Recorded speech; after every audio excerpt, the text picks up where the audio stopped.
con esta historia. ¿Están ahí? Sí. Bueno. Galileo. ¿Les suena Galileo? Si este loco igual fue importante. Yo no sabía que era tan importante. Galileo, bueno, es también del norte de Italia. Este loco estuvo en Pisa y en Padua, que es una ciudad que está al lado de Venecia. Este loco, bueno, hizo hartas cosas, pero de lo que nos compete a nosotros, es considerado el padre de la mecánica moderna, ¿vale? Es, como físico, digamos, el primer físico moderno, porque Aristóteles fue el primer físico antiguo, como que inventó la física, pero Galileo ya es el físico moderno porque empieza a plantear una teoría, hace experimentos para tratar de verificar y luego comprueba. Se movía entre esas dos áreas y era súper, súper riguroso para estudiar. Estudió Aristóteles, por ejemplo, partió de ahí, él sabía que estaba mal, pero bueno, es lo que había y leyó desde ahí para adelante en el fondo, todo lo que había. Y este loco, por ejemplo, de sus conclusiones importantes, está, perdón, está la ley de inercia, tal cual como la vimos al principio. Un cuerpo va a seguir en movimiento a velocidad constante, que esto es importante, a velocidad constante, o en reposo, si no, ¿cómo lo puso?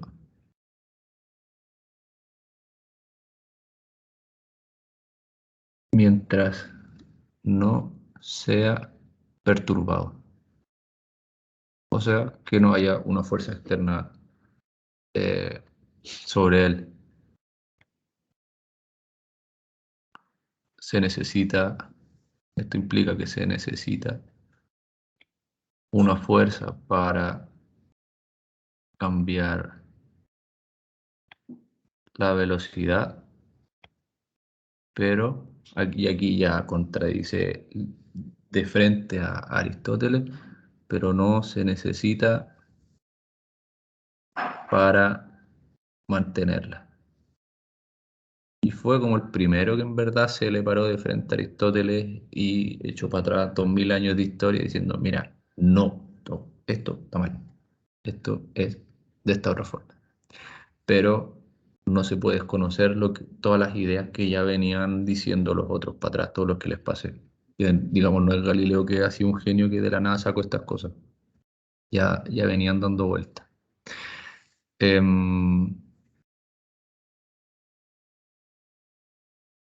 También dice lo de movimientos independientes, lo comprueba. Dice que el movimiento de un proyectil es una parábola y lo demuestra. De hecho, matemáticamente lo deduce. Dice, bueno, si hay algo que se está moviendo en ciertos intervalos de tiempo, cierta distancia, y por ejemplo empieza a caer, a medida que cae, va a caer en una unidad de tiempo, va a caer un poco. En la otra unidad de tiempo, la velocidad va a ser mayor, va a haber incrementado, va a caer otro poco. Y en el siguiente, otro poco. Digamos, se duplica. Y así arma que, bueno, si sale como de una mesa, por ejemplo, va a describir una parábola. Y por lo tanto, eh, un lanzamiento proyectil siempre es una parábola porque el movimiento horizontal va a ser a velocidad más o menos constante. Bueno, si es a baja velocidad cuando no lo influye la, el aire, pero la componente vertical va a tener una aceleración constante. Y esa aceleración constante es el que el que le da la forma de parábola en el fondo. Em, ¿Qué más dijo? Este es súper interesante. Este loco dijo, el movimiento uniforme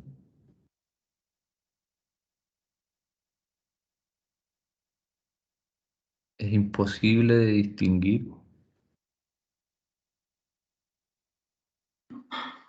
del reposo sin una referencia externa.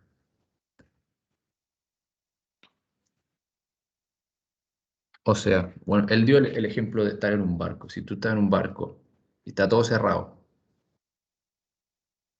si no miráis para afuera, no podéis saber si el barco se está moviendo o está quieto. No se puede. La única forma es por las aceleraciones. Y este principio después lo agarró Einstein para hacer la teoría de la relatividad. Eh, ¿Qué otras cosas? Bueno, agarró un par de principios.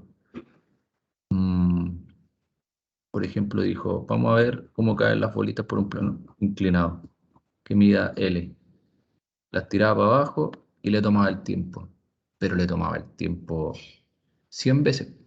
O sea, para estar realmente seguro, vale. En una distancia L1 toma 100 veces el tiempo.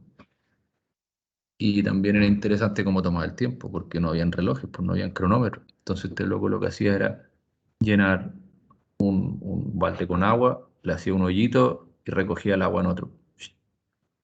Entonces veía el nivel de agua en vez del tiempo. Y como decía que el nivel era proporcional al tiempo, así lo medía, pero lo hacía, digamos, 100 veces. Y después dijo, ¿y cuánto será si yo quiero medir el cuarto de eso? L2 igual a un cuarto. Y dijo, mira, T2, en verdad, la razón de T1 a T2 siempre es eh, al cuadrado de L1, L2. O sea, en este caso, la razón de los tiempos siempre es un medio. Y a puro experimento. Y de aquí fue diciendo, mira, en verdad, la caída libre, o sea, una caída en un plano inclinado es una caída libre con la componente de la aceleración en la dirección del plano. O sea, ya estaba relacionando el vertical con un lateral y estaba llegando, digamos, a un movimiento acelerado en el plano horizontal. Y estaba, bueno, relacionando al final las distancias recorridas con el tiempo, que al final llegó a la ley esta que les dije al principio, esta de Oresme, que al final es lo mismo, pero el otro no la demostró experimentalmente. Galileo usó un método científico al final. Y bueno, para lo que nos importa ahora, esto es lo que dijo Galileo. O sea, al final la ley de inercia y la composición de los movimientos. Bueno, y le dio una estructura matemática un poco más matemática a la caída libre. Y ya casi lo último. Después vinieron, ¿cuál es Galileo? ¿Qué número vamos? 7, 8.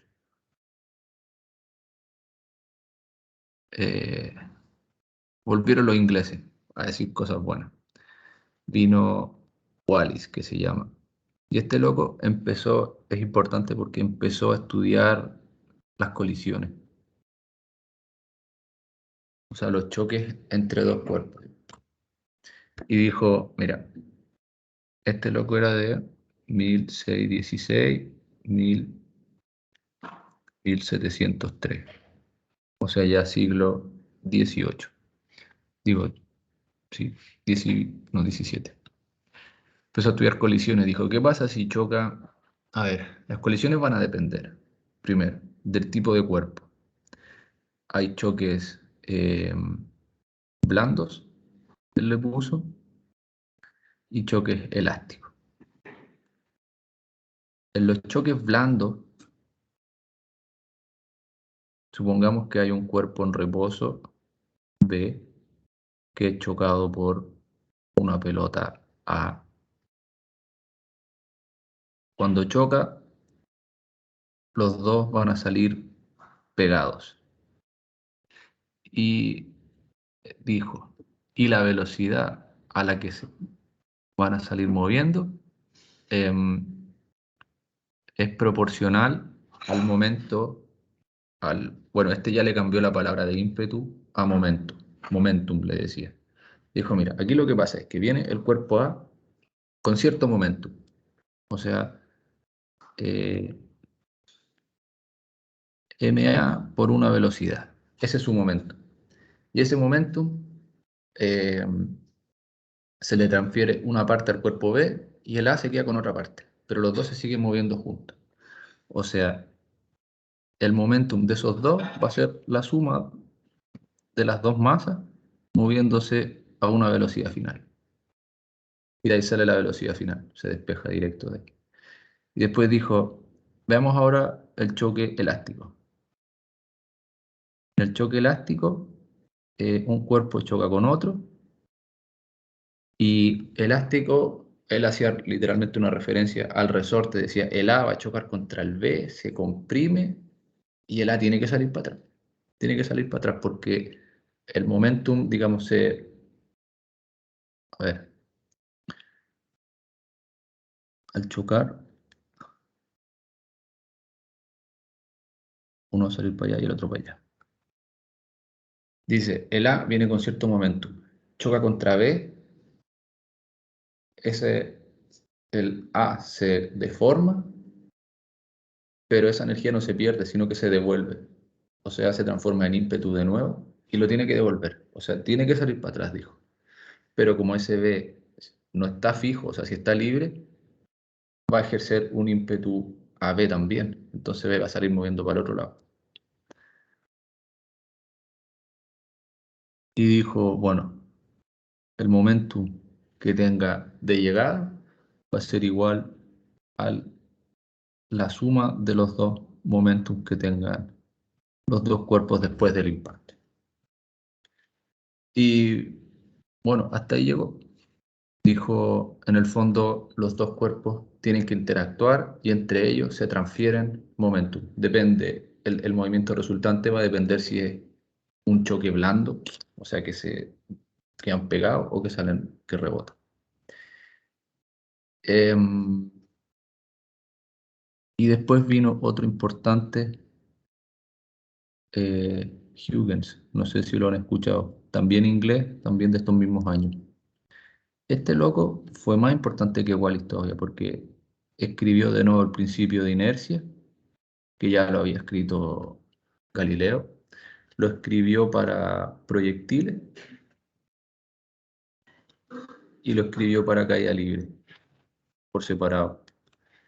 Em, También habló de la composición de los momentos, composición de los movimientos, digo. O sea que el vertical no tiene nada que ver con el horizontal y en el plano, un horizontal en una dirección tampoco tiene que ver nada con la otra dirección. Y bueno, y habló de los choques elásticos, o sea, este tipo. La gracia de Huygens es que era súper matemático, en verdad era un matemático más que un físico.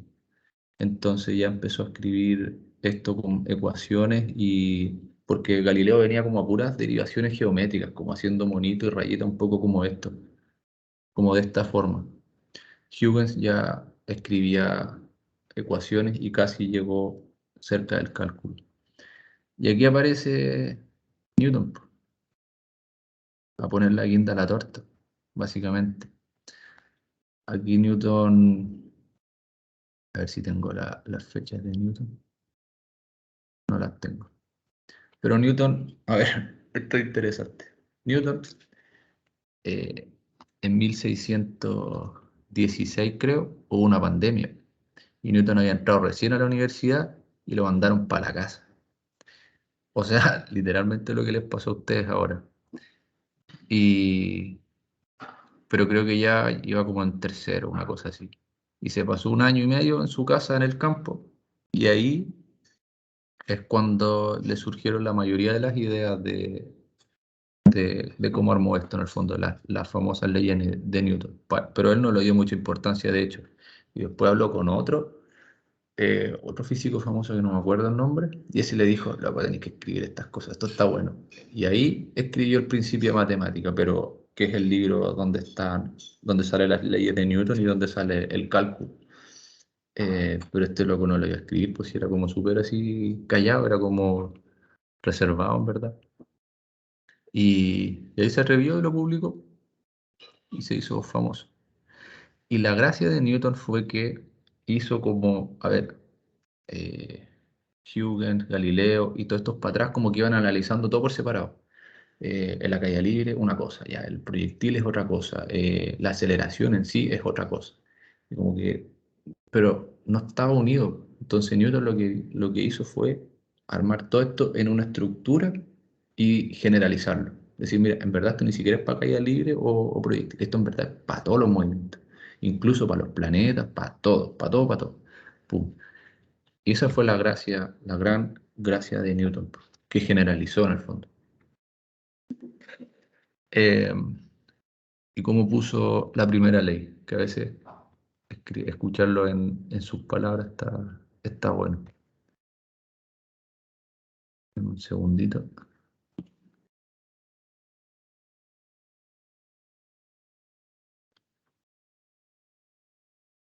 Dice,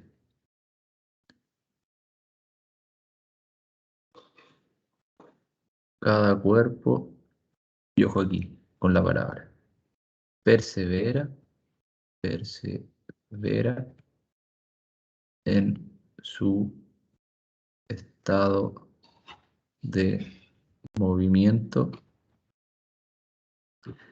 eh, de reposo o movimiento uniformemente rectilíneo. O sea, ya hizo la separación, ya, o sea, ya había agarrado lo de arriba de que no es curvo, o sea, solo en recta, em, a menos que sea obligado a cambiar por una fuerza ejercida sobre él. Y aquí lo choro es, en verdad, la palabra que usa es persevera, porque dice, a ver, esta es la ley de inercia al final, dice, el cuerpo se va a seguir moviendo, o sea, va a seguir igual a menos que alguien le haga algo. Pero dice, es como que el cuerpo tiene algo y él va a hacer un esfuerzo en seguir en ese estado. O sea, es algo como activo. Y al final la segunda es casi que corolario de la primera. Y al final es la misma ley de inercia.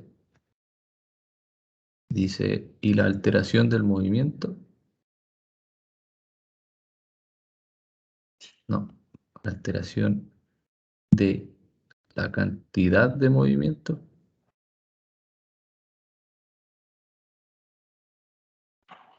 es siempre proporcional a la fuerza impresa sobre él y es hecha en la dirección rectilínea y esta alteración es hecha en la dirección rectilínea. Aquí se enreda un poco, pero es a lo largo de la cual fue hecha la fuerza. O sea, aquí entra la parte vectorial de la fuerza. O sea, de la segunda ley de Newton dice, vale, va a cambiar el momentum, pero va a cambiar a lo largo de donde está hecha la fuerza. No va a cambiar por otros lados. Y aquí esto al final eh, entra la inercia y entra la independencia de los movimientos. Y después viene otra, la tercera, que al final la agarra de este estudio que venía haciendo Wallis y Huygens de las colisiones un poco antes, y dice, para cada acción siempre hay una reacción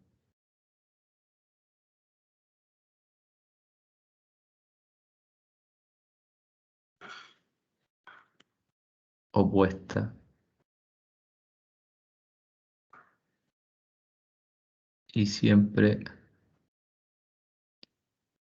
son iguales, pero en dirección contraria.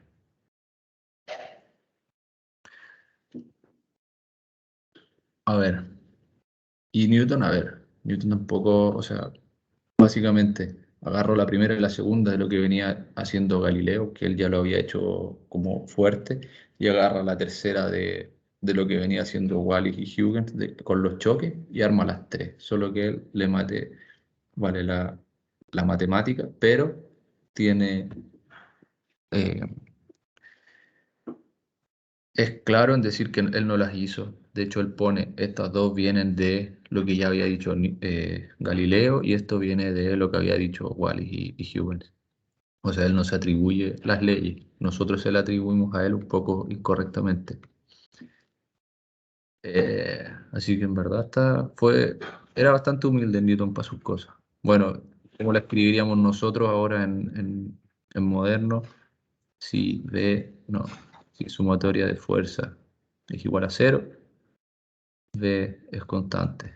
Lado sumatoria de fuerza, bueno, vectorial es igual, ojo aquí, él lo pone así, igual al cambio de momentum en el tiempo. Porque él, tal como venía diciendo, si hay una fuerza, va a alterar la cantidad de movimiento del cuerpo, no la aceleración en sí, eso es un secundario. Si es que esto es igual a m por v, si es que la masa es constante, vale, ahí sí, ahí sale. Pero es lo que dice, no es F igual a m por A, es lo que dice F igual al cambio en la cantidad del movimiento, en el momentum en sí. Que al final esa es la cantidad o la magnitud física que importa siempre, solo que casi siempre el m es constante. Y después dice, bueno, la fuerza que ejerce uno, cuerpo uno sobre 2 igual a menos la que hará, perdón, 2 sobre uno, punto. Y bueno, esta, de acuerdo a lo que habíamos visto al principio, ya más o menos las entendían. No sé si hay algo nuevo. Aquí, a ver, la gracia de la tercera ley de Newton, creo yo. A ver, la de la primera es súper importante, que al final contradicen directamente a Aristóteles y ya dicen que un cuerpo solo se mueve por fuerza. Y después dicen, bueno, el cambio en su momentum, o sea, en el m por v, es igual a esa fuerza. Las dos están relacionadas, pero la tercera dicen, vale, cuando chocan, las interacciones son iguales. Pero, además de eso, dice que las fuerzas siempre son de a pares, o sea, siempre es una interacción. O sea, a ver, es, yo lo veo así, es como, o es la forma que tienen los cuerpos de comunicarse. Una fuerza al final. Dice que la fuerza siempre es de a pares. Siempre que hay una fuerza, es la forma que un cuerpo tiene para hablarle a otro al final. No sé si me entienden. Eso es lo que está diciendo aquí. Lo que le dice uno es lo que escucha el otro al final, el contrario de lo que escucha el otro. Y no puede hablar uno solo, o sea, no puede haber una fuerza suelta. Siempre es porque hay otro que le está hablando.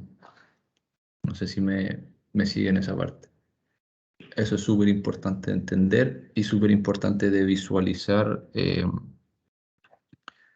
más adelante. Porque ahora, a ver, vamos a ver después los diagramas de cuerpo libre y ahí es donde siempre queda el desastre de esto. se les olvidan, no sé, las fuerzas del otro lado, siempre ponen fuerzas sueltas al final. Aquí, si hay una fuerza que ustedes dicen, vale, esta fuerza tiene que estar, es porque interactúa con este otro cuerpo, esta fuerza es porque interactúa con el otro cuerpo, y después ven una fuerza y dicen, ¿y esta fuerza? ¿Con quién interactúa? Y si no la pillan, es que hay algo malo ahí, po, ¿vale? A ver, solo a la rápida, quiero decirles que esto lo vamos a ver con más detalle en la próxima clase. Pero para que Javier pueda hacer la práctica, necesitan saber que esto de forma rotacional también es válido o tiene su equivalente. La sumatoria de torque es igual a cero. O sea, si la sumatoria de torque es igual a cero, la velocidad angular es constante. Si la sumatoria de torque es distinta de cero, va a haber un cambio en el momentum angular en vez de lineal.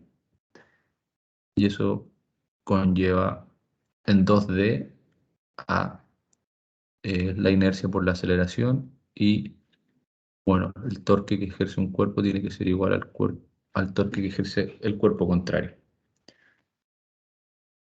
¿Alguna pregunta hasta aquí? He hablado y hablado y hablado.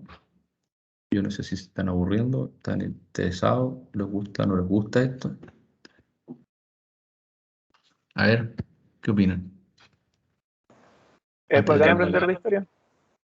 Sí, a mí de repente, mira, ojalá que algo de todo lo que les dije les pueda ayudar para entender mejor los conceptos, porque yo dije, a ver, ¿qué más puedo decirle? Mire, primera ley de Newton esta, la segunda esta, la tercera esta, y ¿qué más hay ahí? Como que ya se la saben, no sé, no ven la cantidad de información que en verdad hay metida ahí, toda la gente que habló para atrás para poder llegar a eso. Así que, no sé, qué bueno que les guste un poco y que les interese. Vale, y hagamos un ejemplo cortito, porque es lo que van a hacer en la práctica. Esta cosa que vamos a hacer ahora, no sé si lo han visto antes, pero en la carrera lo vamos a ver, bueno, ustedes lo van a ver 25.000 veces. Así que es mejor que se hagan amigos de él en vez de enemigos. Es el famoso sistema masa-resorte. ¿Lo conocen?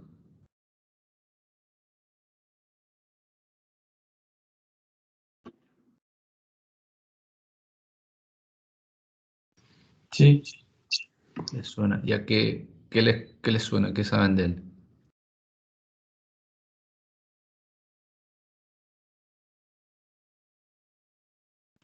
que tiene una oscilación si es que no hay roce. Vale, oscila.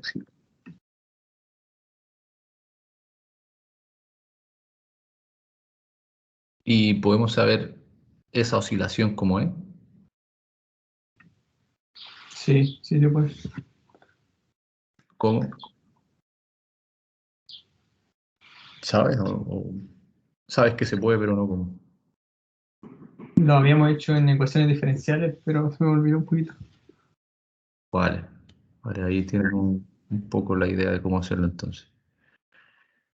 Vamos a verlo cortito. Vamos a hacer el diagrama de cuerpo libre de la masa. Y vamos a considerar solo el movimiento horizontal, porque podemos separarlo. El horizontal es independiente del vertical y en vertical esto no se mueve, así que lo ignoramos. Solo vemos el horizontal. En el horizontal, el resorte, si esto está en su posición de equilibrio, cuando muevo el bloque para la derecha, el resorte se va a estirar, ¿cierto? Y va a ejercer, por lo tanto, una fuerza sobre el bloque. Lo voy a dibujar aquí.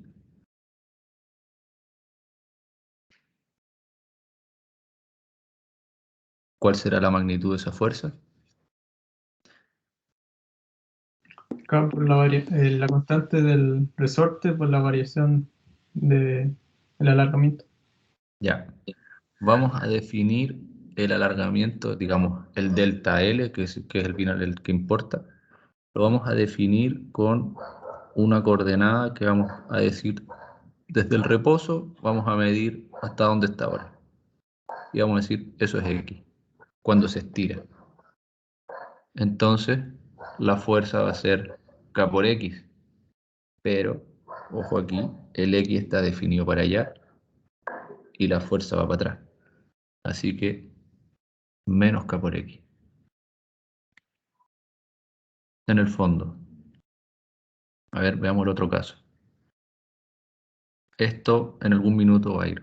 Yo lo saco del reposo, por ejemplo, lo estiro hasta esta posición, luego lo suelto, va a volver para atrás y va a llegar a algún punto por aquí. ¿Cierto? Con el resorte todo comprimido. Aquí, en este instante, la fuerza, no, está por este lado, la fuerza es para allá, ¿cierto? Está haciendo que vuelva hacia adelante. Y aquí la fuerza, ¿cuánto va a ser? K por X. Pero aquí, ojo, la posición ahora es menos X, porque se movió para atrás. Entonces, vale, la fuerza es positiva, es más K, pero el desplazamiento es negativo. O sea, a ver, aquí F es menor que 0 y aquí es mayor que 0. Aquí F es mayor que 0 porque va para adelante, pero X es menor que 0. Conclusión de estas dos cosas, F siempre tiene que ir con un negativo con la posición, porque siempre van para los lados contrarios. ¿Vale? Esa es una forma de entenderlo. Entonces sabemos, tenemos identificado la fuerza en X, y de hecho esto lo podemos decir como variación en el tiempo. F de t va a ser eso. Si X cambia en el tiempo, la fuerza cambia en el tiempo y sabemos cuánto es. Y podemos escribir la aceleración de esto. Escribamos la ecuación m por a va a ser igual a la sumatoria de fuerzas en X, que me estoy saltando el y y el z porque no nos importan. Y esto va a ser la fuerza que existe sobre el cuerpo, simplemente K por X, menos K por X. Y esta, bueno, esto se puede reordenar. Sabemos que la aceleración es la doble derivada de la posición. Escribimos, pasamos el K por X para el lado y llegamos a esto. Y esto es la ecuación del movimiento de este sistema que oscila. Ecuación del movimiento, sistema, masa, resorte. Así se llama. En ecuaciones diferenciales vieron cómo resolverlo, pero al final, a ver, las soluciones, si ustedes lo ponen así, por ejemplo, dicen, bueno, ¿qué función derivada dos veces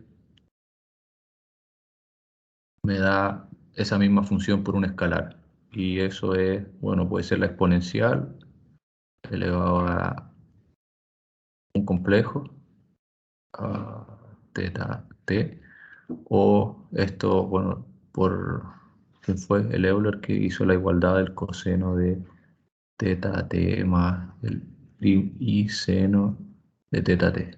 Vale. Esta es la solución, entonces la oscilación eventualmente la podemos llevar a escribir como una constante por el seno de, a ver, xt. Sí, creo que era así. No, no, x no porque es la solución. 2pi f por t. Eventualmente se puede demostrar eso. O sea, que es una sinusoidal. O sea, esto en el tiempo, ah, esto en el tiempo va a ser siempre así.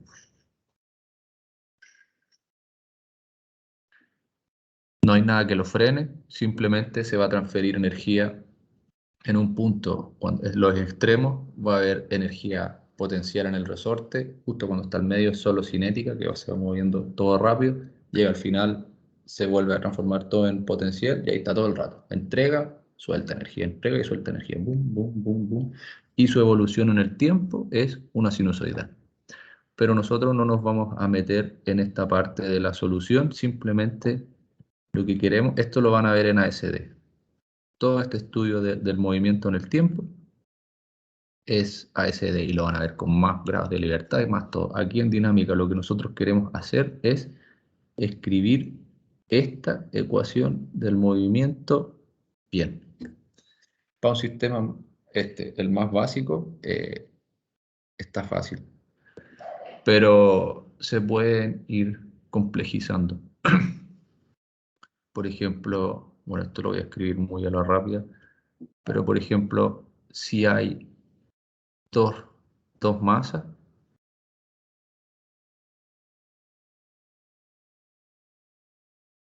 yo no puedo escribir una ecuación del movimiento de aquí, porque la primera masa se va a mover lo que quiera, y la segunda masa se va a mover otra cosa lo que quiera. Yo no puedo solo con un X predecir cuánto se mueven los dos carritos. Voy a tener que escribir dos ecuaciones. Voy a tener ecuación 1 y una ecuación 2. Y al final, las ecuaciones del movimiento que tenga el sistema que estemos analizando va a depender de los grados de libertad que tenga el sistema. En este caso hay solo uno, o sea, yo con una variable puedo describir la posición de la masa. En el segundo necesito dos variables porque las masas pueden moverse de forma independiente. Así que necesito dos variables para describirlo y por lo tanto voy a tener dos ecuaciones del movimiento. Necesito describir dos movimientos, dos ecuaciones entonces. Y ese es más o menos el razonamiento de las ecuaciones del movimiento. En el fondo, seguir y poder describir una oscilación. El truco va a estar en cómo escribirla, cómo llegar a este K, que al final de repente va a ser un K menos el otro K, cosas así, o de repente va a haber un péndulo, por ejemplo, eh, algo así. A ver, con un resorte ahí, también oscila. Entonces, a ver cómo escribo la ecuación del movimiento de eso. Pero eso, si se fijan, es más la aplicación. Y ustedes tienen que ser capaces de, primero, distinguir cuántos grados de libertad tiene. Y segundo, a ver qué coordenada uso, qué coordenada que sea simple, que sea inteligente, me permite describir al tiro esta oscilación. Ir y venir que va a tener el cuerpo. Y que al final es donde se equivocan todos, sin equivocarme de signo. Que es por eso que hice esto con bastante cuidado. Así que en la práctica van a haber ejemplos de sistemas dinámicos al final, de sistemas con masa y resorte y con oscilaciones, sistemas oscilantes, y van a escribir las ecuaciones del movimiento, o sea, llegar a esto. Fíjense bien cómo lo hace Javier, pregúntenle todo lo que tengan que preguntarle, si se le ocurre, oye Javier, ¿y qué pasa si en verdad aquí hubiese otra masa? ¿Qué tengo que hacer? ¿Hay otro o no? Y invéntenle preguntas a Javier, ¿vale? Sean creativos porque les va a servir al final para aprender.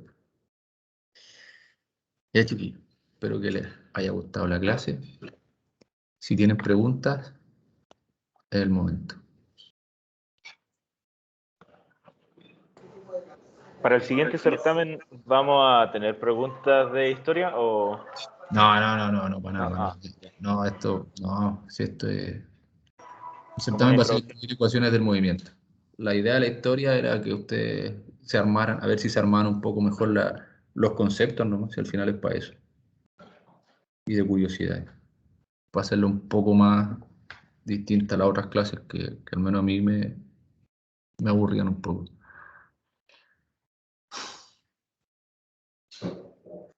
Eso. ¿Alguna otra pregunta?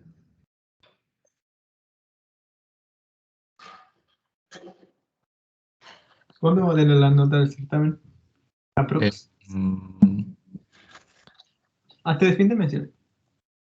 Antes de fin de... Sí, o sea, dentro de las 2 semanas. Tiene que ser dentro de esas 2 semanas. Ya. Sí, Perfecto. es el compromiso. ¿Algo más?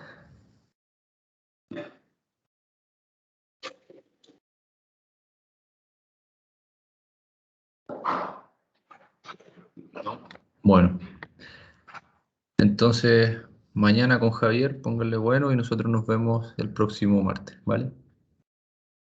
Chao. Bueno, de nada, Pablo. Qué bueno que la hayas gustado. Muchas gracias. Chao, chao.